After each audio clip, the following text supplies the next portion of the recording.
Bien, Eduardo Vitar, gracias por estar en mi canal de YouTube en esta segunda parte, gracias por conectarse, gracias por suscribirse. Yo a esta gente, lo digo de corazón, les tengo mucho aprecio porque yo creo que la juventud puede ser parte importante y tiene que ser vital a la hora de construir o reconstruir nuestro país, las bases de nuestro país. Tiene que haber elementos de todos, no solo ese consejo de ancianos del cual tanto hablo, de la experiencia. Esto no quiere decir que yo quiero que nos gobiernen puros viejos. Yo soy de los que creo que lo que debe venir no es una figura para evitar esto que nos ha narrado Eduardo al principio, que es entonces Leopoldo y su cofradía, o Enrique y su cofradía, o Diosdado su cofradía. Bueno, de esta gente malandra, mafioso, no vamos a hablar. Eduardo, te he tratado de sacar nombres, pero desde el principio, porque en esta parte quiero hablar de las propuestas de ustedes como Rumbo Libertad. En esta entrevista que tú le diste a Sandra Valencia en el noticiero G24 en Colombia, hiciste referencia a este acuerdo. Entonces, cuando me nombras Leopoldo López, que ya después de tantos años nos hemos dado cuenta de lo que representa incluso para la figura de Guaidó, los venezolanos necesitamos detalles y vínculos con nombre y apellido. ¿Por qué? Porque cuando tú tienes información clara, puedes actuar. En el momento en que nos engañen o nos lleven por unas falsas elecciones como las del 6 de diciembre, a pesar de que ahora 27 partidos democráticos dijeron que no van, pero sus tarjetas van, se lo permitieron al régimen que sus tarjetas sean utilizadas en estas elecciones y eso es oxígeno para ellos. Quiero más nombres y pormenores de esta situación. Leopoldo es el más grande traidor, lo puedes describir. Te pido brevedad para poder avanzar en todos los temas que me quedan y concreción, si se puede. Leopoldo es el más grande traidor para ti de todo este conjunto de opositores. Alejandro, tendríamos que devolvernos aquellos años del 2002 en adelante, cuando apenas yo era un niño y tú estabas en Venezuela cubriendo la noticia. O sea, todos estos actores, desde la Coordinadora Democrática en adelante, han entregado al país constantemente. Todos, no se salva ninguno, no se salva ninguno. Puedes sacarme con pinza y darme nombres de los que tú salvarías. Absolutamente todos, por complicidad o por omisión, todos son parte del entreguismo al chavismo. Yo lamento mucho, por ejemplo, una de las principales cosas que ocurrieron en la Asamblea Nacional, en aquella Asamblea Nacional del año 2010-2015, en la cual yo luché, por ejemplo, porque los 8 diputados de Anzoátegui... ¿Qué edad tenías en esa época? Yo no recuerdo, en el año 2010, no recuerdo. ¿No recuerdas qué edad tenía? No recuerdo. ¿Qué edad tienes ahora? Tengo 33. Ahorita no... Si tienes 33, en el 2010 tenías 23 años. Era un chamito apenas. Estaba bueno. Que son tantas cosas que a uno se le enreda toda la vivencia, ¿no? Ajá. Fíjate una cosa, en el año 2010, los diputados de Anzoátegui, que esa elección fue terrible, los diputados de Anzoátegui todos dijeron, se perdió la elección. Perdimos todos los circuitos, aquí no hay nada que hacer.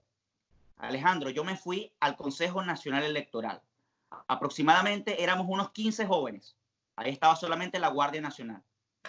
Yo agarré un tubo, mis compañeros agarraron palos y megáfonos y nos fuimos por toda la organización de Boyacá en Barcelona y le comenzamos a tumbar la puerta a todos los a los barceloneses de esa zona. Le dijimos, vamos a tomar el Consejo Nacional Electoral. Tomamos el Consejo Nacional Electoral y en menos de una hora ya había 1000 personas. Y ahí fueron que llegó un diputado y dijeron, oye, esto es increíble. Tuvimos una discusión con el general en ese momento.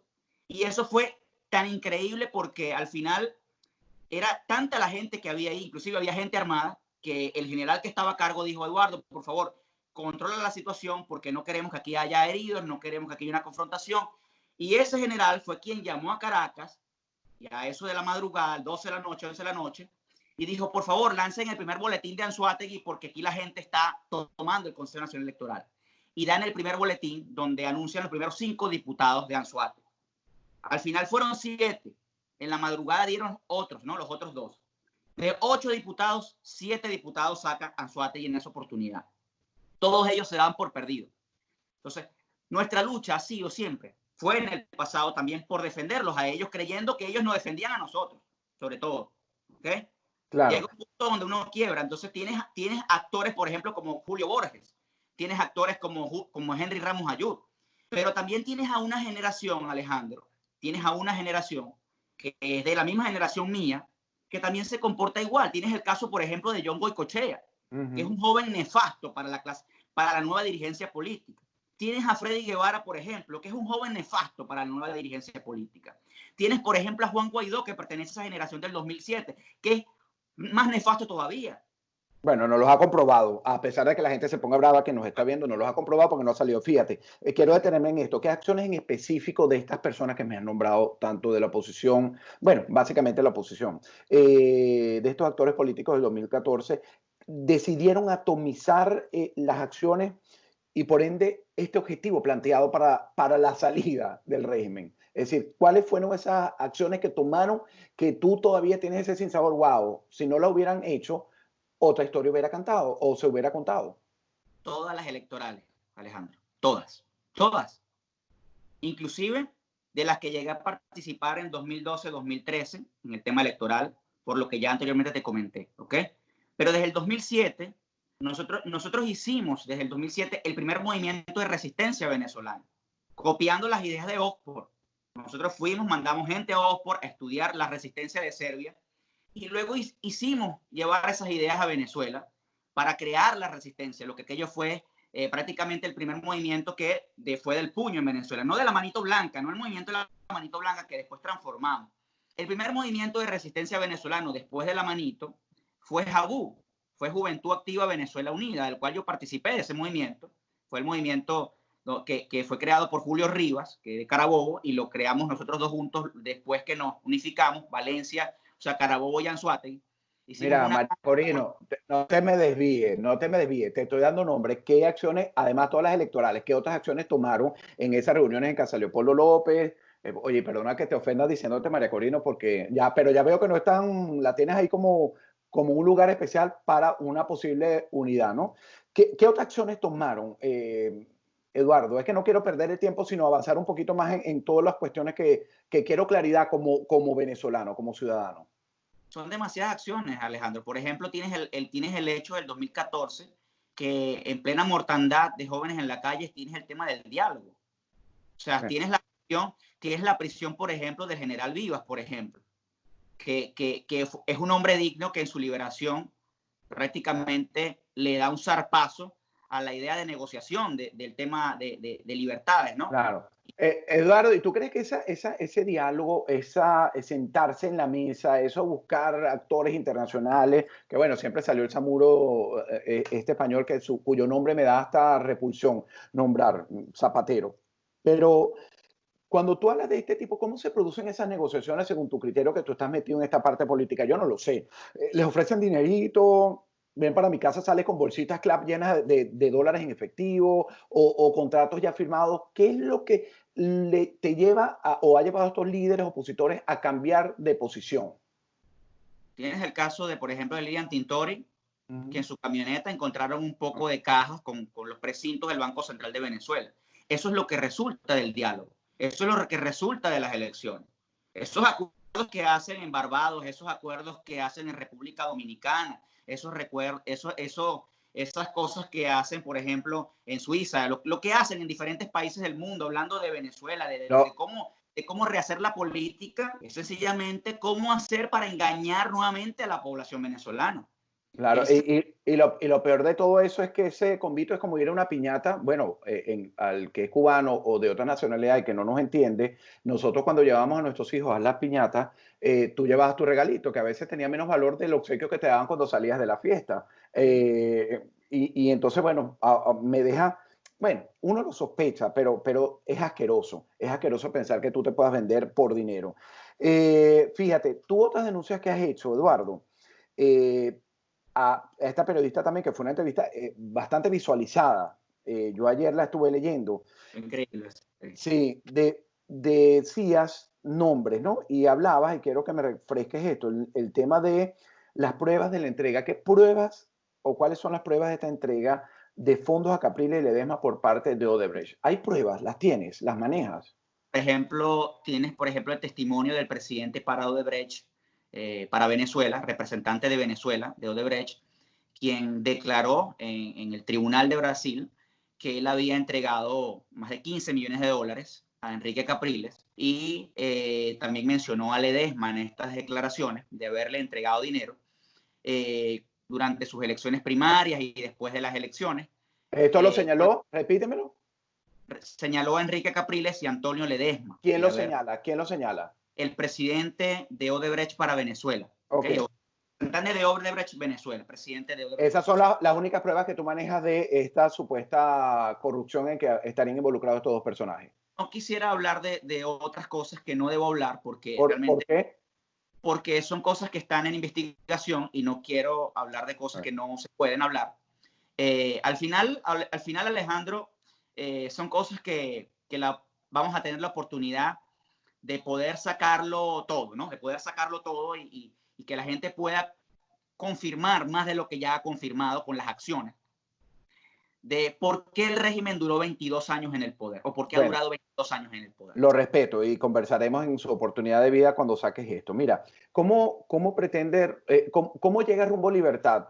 Me estabas hablando al principio de 300 miembros que siguen este trabajo, pero ¿cuál es la aceptación de ustedes? Porque al final todo este tipo de ONG, como Rumbo Libertad y otras tantas, lo que pretenden es llegar al poder de alguna manera. Yo me imagino que ustedes tienen planes, yo me imagino que tú también tienes tus planes, como María Corina, como Ledesma, como todos los políticos, porque son aspiraciones. Uno como periodista tiene una meta de llegar o alcanzar tal o cual trabajo y seguir subiendo de a poco.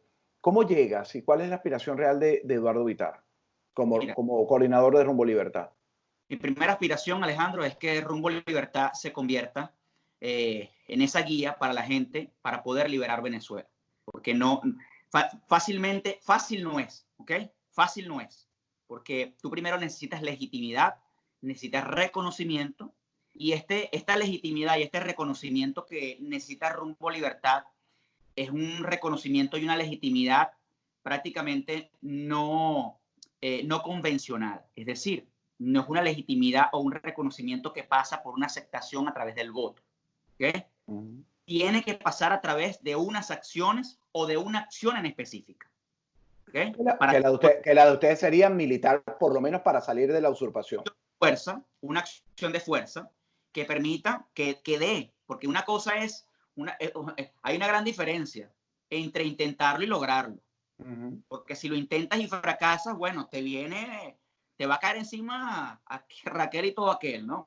Entonces, aquí lo importante es que medir los tiempos, aun cuando la situación en Venezuela es lamentable decirlo, pero no espera más. O sea, es necesario no esperar más porque tanta gente muriendo, tanta gente... Claro. Y ahí es donde yo creo que va a ganar quien tenga un objetivo claro y un propósito legítimo. ¿Cuál es el propósito legítimo de Rumbo Libertad? Para no El propósito legítimo de Rumbo Libertad es salvar a los venezolanos. No hay otra alternativa para Rumbo Libertad. Aquí no hay apetencias electorales, aquí no hay apetencias políticas por encima de salvar a los venezolanos.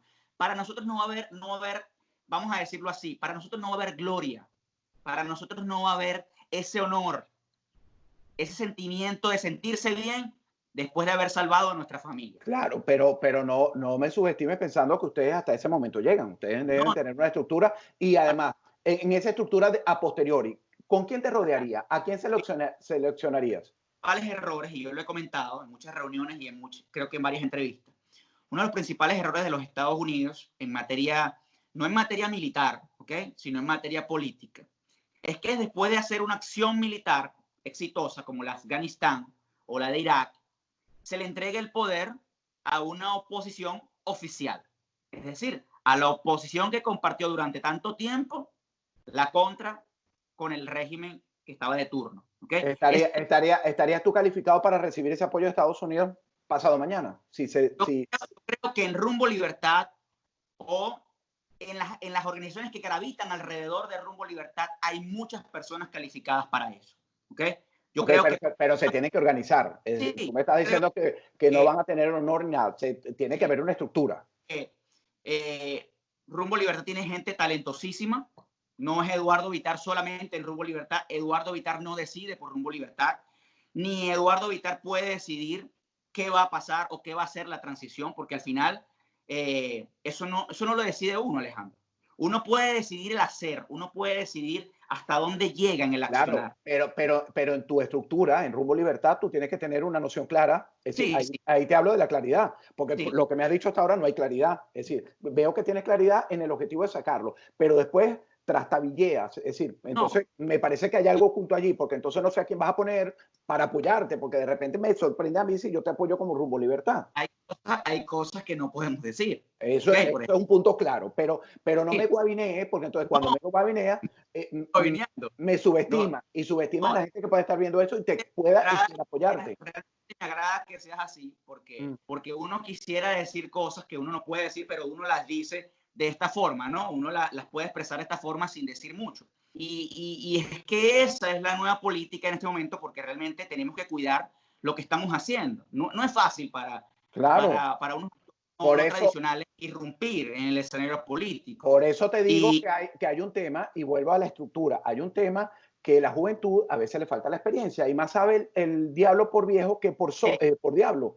Entonces te pregunto y repregunto nuevamente, en esa estructura de Rumbo Libertad que deben estar trabajando, porque los eventos se pueden desencadenar en cualquier momento, y te pido nuevamente, si no puedes, dime, no paso como hace uno de los cuestionarios, incluso en el Congreso, aquí en el Senado, en las comisiones.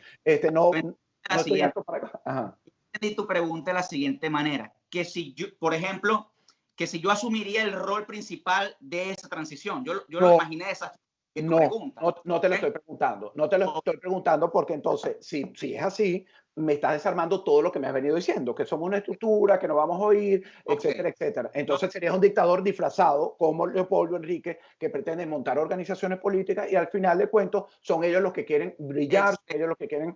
Excelente. No, lo entendí de esa forma, por eso fue que te dije que Eduardo Villar no toma las decisiones en torno a todo lo que se hace en Rumbo Libertad y mucho menos va a tomar decisiones fuera de Rumbo Libertad que no se tomen de manera colegiada, no se tomen de manera... ¿Tienes nombre de quién te acompañaría? ¿Tienes nombre el profesor Richuli? ¿Tienes otros nombres de una estructura para ministerios, para cargos? Sí, tenemos una estructura, tenemos muchos nombres. A ver, tienes una estructura.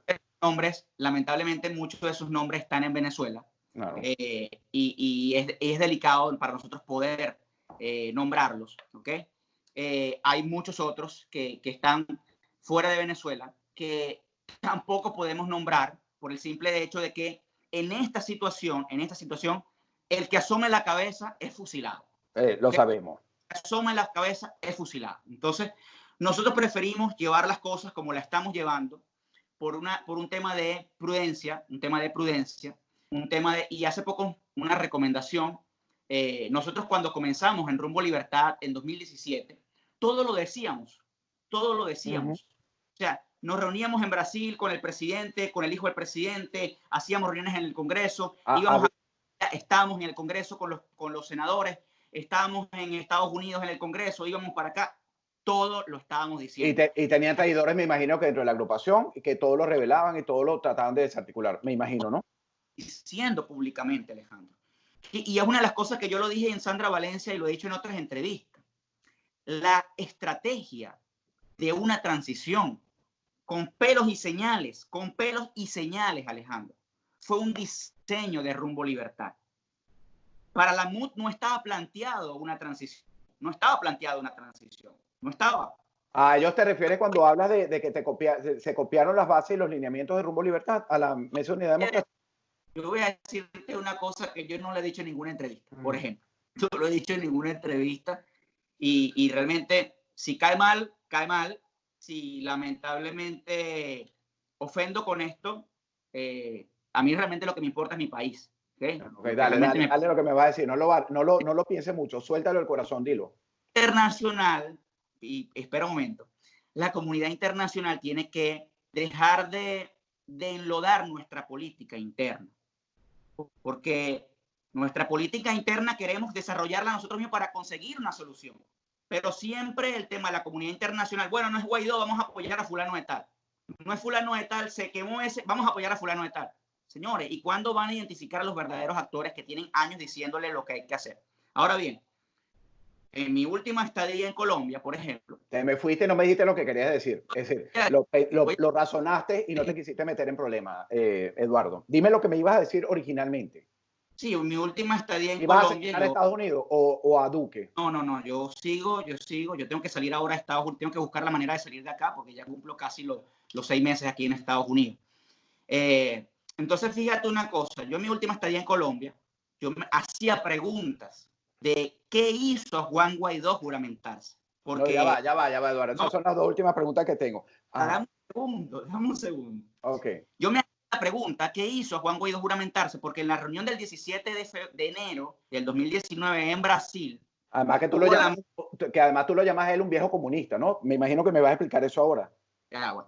Entonces, al final, en Brasil, nosotros mostramos nuestro plan. En esa reunión con la MUD, en dos aguas, el plan de transición y el plan de liberación. ¿Cómo era eso? ¿Cómo se comía eso y cómo se hacía eso? ¿Okay? Ahí Julio Borges pidió que le diéramos una copia del plan. Yo le respondí a Julio Borges, Julio, no tengo más copias. Le respondí en esa reunión. Ahí estaba Carlos Vecchio, que se fue antes de que terminara la reunión, porque no aguantó el bombardeo que le hicimos delante del gobierno de Brasil y delante de 11 miembros del grupo de Lima. No aguantaron la presión. Ahora bien, yo preguntaba si ellos no querían esto de transición, más allá de un tema electoral. Ellos no pensaban en esto, ellos dudaban de una cosa fuera de lo tradicional. Por cosas de la vida, yo un día digo, bueno, voy a irme a reunir con el presidente Pastrana, voy a ir a su oficina. Y fui a la oficina del presidente Pastrana y yo indignado le digo al presidente Pastrana, presidente, yo realmente cada vez que damos un paso firme, siempre aparece el saboteo y siempre aparece prácticamente la frustración en los venezolanos. Estamos dando pasos firmes en rumbo a libertad para acertar y sencillamente aparece un nuevo actor político como Juan Guaidó a acabar el escenario, a arruinarlo todo. Y el presidente Pastrana me dice en esa oportunidad, en esa reunión en su oficina, Eduardo, yo tengo que reconocer algo.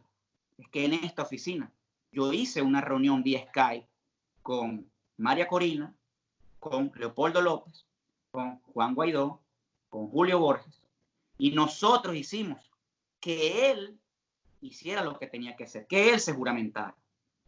Entonces, yo me fui de esa reunión bastante decepcionado, vamos a decirlo así, vamos a decirlo un poco frustrado. Porque tú no querías que Juan Guaidó se juramentara porque tú lo consideras un comunista y sabías que nos iba a llevar a lo que nos ha llevado. Sino que sabía que cualquier cosa que ocurriera, que dirigiera la MUD, iba a fracasar. Y por eso yo el mismo día que se juramentó Juan Guaidó, yo vaticiné el momento y coloqué un tuit que decía, yo coloqué un tuit que decía, esta va a ser la mayor frustración que van a vivir los venezolanos en toda su historia política en los últimos tiempos. Lo escribí el mismo día. El tuit fue viral, tuvo 3.000 retweets en las redes sociales. Pero del dicho al hecho, o sea... me quedan dos preguntas puntuales y esta conversación la vamos a seguir. Te voy a mandar a hacer un curso de reducción de palabras para poder avanzar. A ti y a María Corina van a ser los alumnos. Yo lo hice hasta de lectura veloz. Tú puedes hacer un curso de lectura veloz y de concreción de ideas. Así pero yo sé que ustedes son políticos y lo van mareando a uno, porque me has mareado de los 40 minutos por lo menos 30. Es decir, para no decirme lo que yo he requerido, y no como yo periodista, sino como ciudadano. Para ti cuando me estás hablando de Julio Borges, ¿para ti es el mayor traidor de todo este grupete o Carlos Vecchio? Cuando me estás haciendo referencia a este tema que siento que no me terminaste de decir lo que quisiste. Yo los pongo a todos en la misma tabla, Alejandro. ¿No hay uno peor?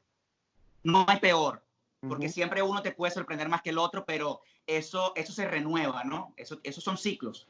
A un momento le toca a uno vender más que el otro, a uno le toca más traicionar que otro y así. Eso es un tema de...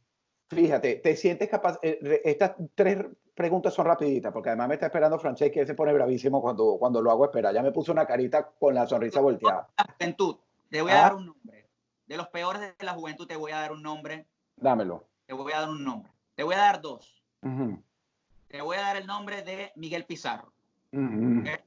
Y el otro es el de un joven nefasto que fue presidente de la Universidad Central de Venezuela y que ahora es el coordinador de la campaña de Biden aquí en Estados Unidos. ¿Okay? Que es, no recuerdo ya ni el nombre, Charifke. David Charifke, ¿no? No sé si llamaron David Sí, bueno, Charlie. es, ajá. Diego, Diego, Bueno, la gente tú lo ves en las redes sociales y te das cuenta del desprecio que tiene. peores que Bueno, lo que tiene la MUT internamente. mira, rápidamente, la solicitud formal de apoyo militar para la liberación de Venezuela, ¿cómo la va a manejar Rumbo Libertad? ¿Cómo la manejaría? Breve, breve, sé breve, conciso.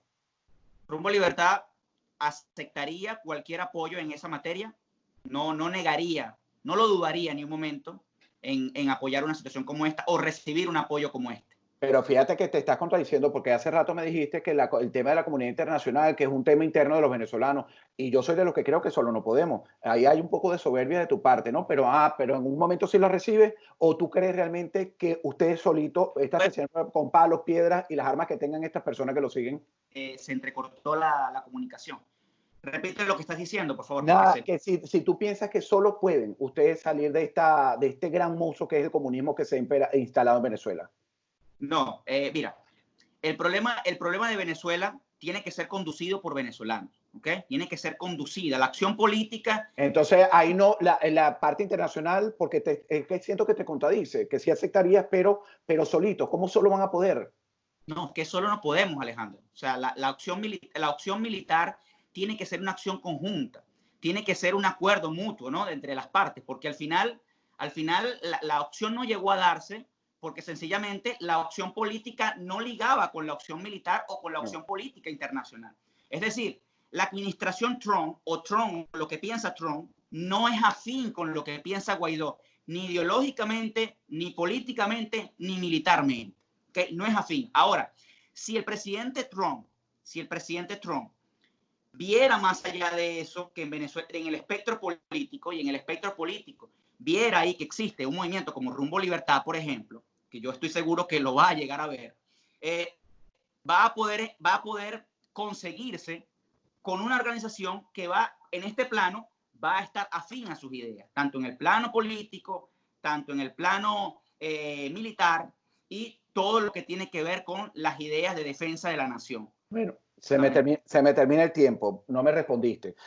¿Cuál es? No me respondiste. ¿Cuál es tu delivery? Es decir, del 1 al 10, ¿cuánto crees que la gente de la sociedad civil te aceptaría a ti como un líder importante para esos momentos de desenvolvimiento y recuperación de nuestra Venezuela? Del 1 al 10. Yo creo que la gente va a aceptar a cualquier persona que le ayude a... No estoy hablando de cualquier persona, te estoy hablando de Eduardo Bitar. Actualmente, hoy, cuando estamos grabando este espacio. Mira, hoy yo tengo que reconocer que hoy el país entero no me conoce. O sea, yo tengo que entender que hoy el país de 10 venezolanos me puede conocer un venezolano. Eso yo tengo que tenerlo claro hoy. Me califico hoy un punto, ¿no? Bueno, muy bien. De esos 10 venezolanos, porque nuestro principal problema es de proyección y alcance mediático, que eso Claro. posiblemente te lo dé una acción efectiva, ¿no? Una No, acción efectiva.